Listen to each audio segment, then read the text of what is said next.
Good morning, students. In the last class, we have discussed about electric field intensity. Today, I am going to discuss electric field intensity or electric field due to a point charge. In this figure, suppose we have a point charge plus Q at O. O point amar eta positive point charge ase. That point charge is plus Q. And we have to calculate electric field intensity due to this point charge at a point P. Iti ami ei jitu yat charge ase O point plus Q. A charge tour karone ami P point electric field intensity ba electric field ami calculate koribo lage. Suppose the separation between the point O and P is R. R is the separation. Eta jodi ami yat P point intensity find koribole jao tetia hole ami ki koribo lagibo. You have to bring a unit positive charge. You have to bring a unit positive charge from infinity to the point P. To infinity pora ami eta unit positive charge P point loi anibo lagibo. Aru P point onar pisot source charge eto amar jora source charge. A source charge to a jiman force apply koribo he force to ke ami ki buli kom intensity at the point P. ঠিক আছে? Because intensity means it is the force experienced by unit positive charge. গতিকে P point আমি intensity find কৰিবলৈ হলে infinity পৰা এটা unit positive charge P point লৈ আমি আনিব লাগিব আৰু P point থাকুতে unit positive charge to a জিমান force পাব due to this source charge সেই force টোক আমি কি বুলি কম intensity বুলি কম at the point P. এটা ইয়াত চাবা. Suppose we consider a test charge Q naught at the point P. Eta moi imagine kori lolu je infinity pra eta moi charge anisu P point loi. That charge is Q naught. Eta a Q naught charge to kor ase P point ase. Tetia hole a source charge a test charge to uporot kiman force apply koribo. What is the force exerted by the source charge on the test charge Q naught? That force is force on Q naught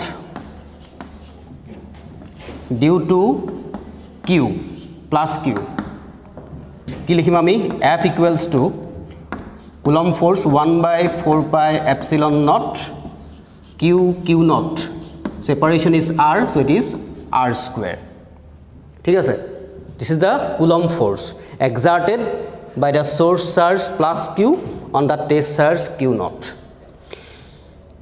Now, if you consider O is the origin, arbitrary origin. যদি মই O point of origin বুলি consider কৰো, so this vector OP vector can be considered as position vector of the charge Q naught at P.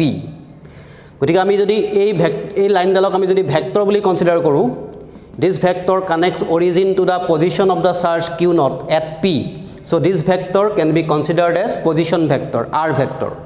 আৰু R vector যেটো magnitude আমি কেনেকৈ লিখিম অকল R লিখিম.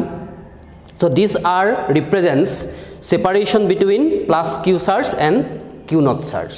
তো ইয়াত R টো represent কৰিছে magnitude of R vector. And R also represents the distance or separation between plus Q and Q naught. So, আমি যদি এটো vector form লিখিবলৈ যাও, if you want to write this in vector form, so F vector equals 1 by 4 pi epsilon naught Q naught by R square. So, you have to multiply this by a constant. So, constant আমি ইয়াত ললো ধৰা R cap. So, R cap, it is a unit vector representing the direction of force F. ঠিক আছে? তো ইয়াত আমি এতিয়া ফোৰ্সৰ ডাইৰেকশনটো কোনফালে পাম what is the direction of force so plus q it is a positive charge q naught it is also a positive charge so this source charge plus q repel this charge q naught in this direction তো আমি ইয়াত coulomb ফোর্সটো কোনফালে পাম এটো ডাইৰেকশনত পাম along this direction ঠিক আছে তো next you have to calculate intensity at the point p এটা আমি চাব লাগিব যে এই ফোর্সটো কোনে পাইছে আৰু কোনটো পইণ্টত পাইছে this force F is experienced by the charge Q naught at the point P. So this force is experienced by the test charge Q naught at the point P. But we are going to calculate intensity at the point P. So intensity at P, as you know that it is the force experienced by unit positive charge. গতিকে আমি ইয়াত intensity find কৰিবলৈ হলে কি কৰিব লাগিব you have to divide force by charge q naught so it is f by q naught ঠিক আছে এটা বুজি পাইছা সাগে কাৰণ q naught charge টোৱে p পইণ্টত কিমান ফোৰ্স পাই আছে f ফোৰ্স পাই আছে তো ইন্টেন্সিটি ফাইন্ড কৰিবলৈ হলে আমি কি ফাইন্ড কৰিব লাগিব ফোৰ্স এক্সপেৰিয়েন্স বাই ইউনিট পজিটিভ চাৰ্জ এটা 1 কুলম্ব চাৰ্জে কিমান ফোর্স পাব it will be f by q naught it is the intensity at the point p ঠিক আছে তো আমি ইয়াত যদি f এর ভ্যালু পুট কৰি দিও if you put the value of f তেতিয়া হলে আমি কি পাম intensity it will be ইয়াত কি হ'ব q naught cancel যাব তো you will get 1 by 4 pi epsilon naught q by r square 1 by 4 pi epsilon naught q by r square q naught cancel গুছি গল into r cap so this is the expression for intensity at the point P at a distance of r due to a point charge plus q at O. ঠিক আছে now if you write this formula in scalar form যদি আমি scalar formত লিখিবলৈ যাও তো আমি scalar formত কেনেকৈ লিখিম in scalar form you can write E equals 1 by 4 pi epsilon naught q by r square it was scalar form or it represents magnitude of intensity খালি ইয়াত এটা কথা মনত ৰাখিব লাগিব যে this charge q is the source charge ইয়াত q to source charge হয় test charge নহয় test charge to already কি হৈ গল ইয়াত cancel হৈ গল so this equation can also be written as 1 by 4 pi epsilon naught value is 9 into 10 to the power 9 so it will be q by r square this is the another form of intensity due to a point charge or you can write E equals to this can be written as small k is known as electrostatic force constant or Coulomb's constant it will be kq by r square so this is the expression for intensity due to a point charge now I am going to derive electric field intensity due to multiple charges so it is also known as superposition principle of electric field tar mane eta charger চাৰিওফালে যদি বহুত charge থাকে বা আমি যদি consider কৰো suppose we have n number of charges around the point p1 it is your charge suppose q1 at a distance of suppose r1 this is your charge q2 point charge at a distance of r2 this is your another charge q3 at a distance of r3 this is your charge qn at a distance of rn deyat saba around the point p we have n number of charges q1 q2 q3 q4 qn all are point charges now we are going to calculate electric field intensity at the point p due to this n number of charges আমি এটা p পইণ্টত calculate কৰিব লাগে net intensity what will be the net intensity at the point p এটা আমি চাব লাগিব যে p পইণ্টৰ চাৰিওফালে কিমান চাৰ্জ আছে around the point p we have n number of charges. P pointer চাৰিফালে আমাৰ n টা চাৰ্জ আছে. So you will get n number of intensity. আমি ইয়াত n টা intensity পাম at the point P. So first আমি calculate কৰিব লাগিব intensity at the point P due to charge Q1. So intensity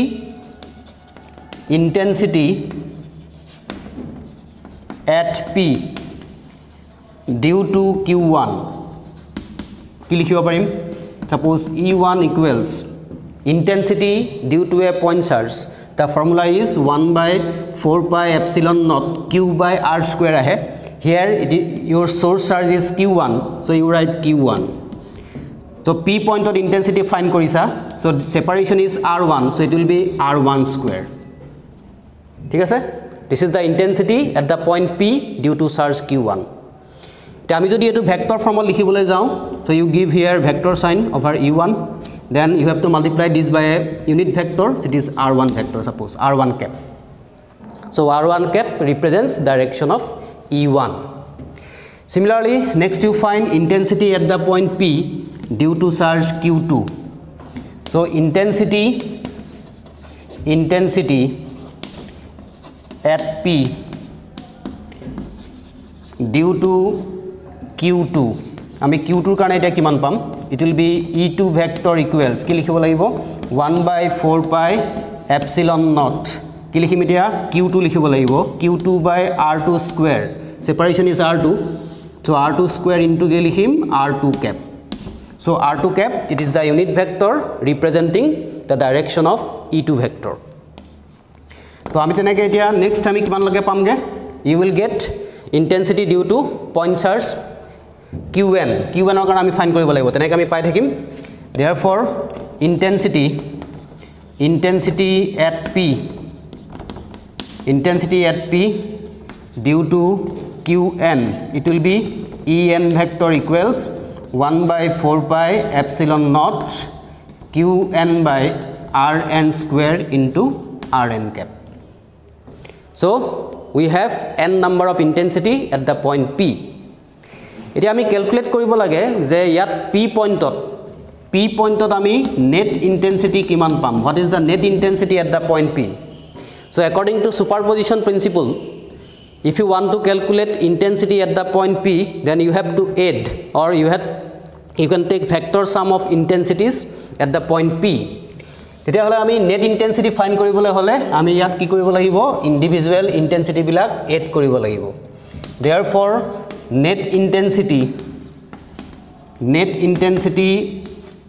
at P, it will be E vector equals কি লিখিম E1 vector plus E2 vector plus E3 vector এনেকৈ গৈ থাকিব up to কিমান লাগে up to En.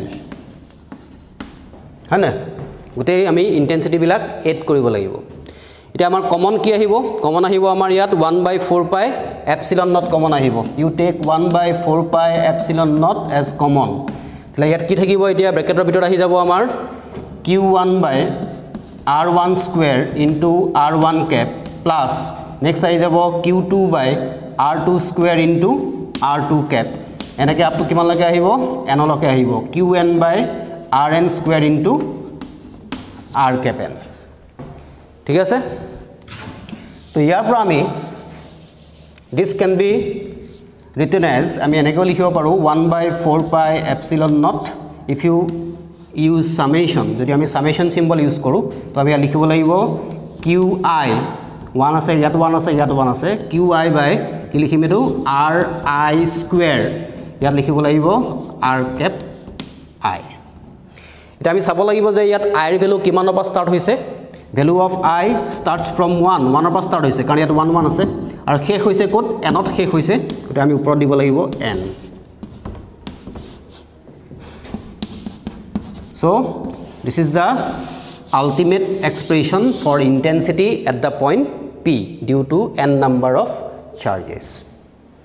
বুজি পালানে গতিকে আমি ক'ব লাগিব যে সুপাৰপজিশন প্ৰিন্সিপল মতে যে এটা পইণ্টত যদি আমি নেট ইন্টেন্সিটি ফাইন্ড কৰিবলৈ যাওঁ তেতিয়া হলে আমি কি কৰিব লাগিব ইন্টেন্সিটি বিলাকৰ ভেক্টৰ সাম ল'ব লাগিব ঠিক আছে so this is all about for today's class thank you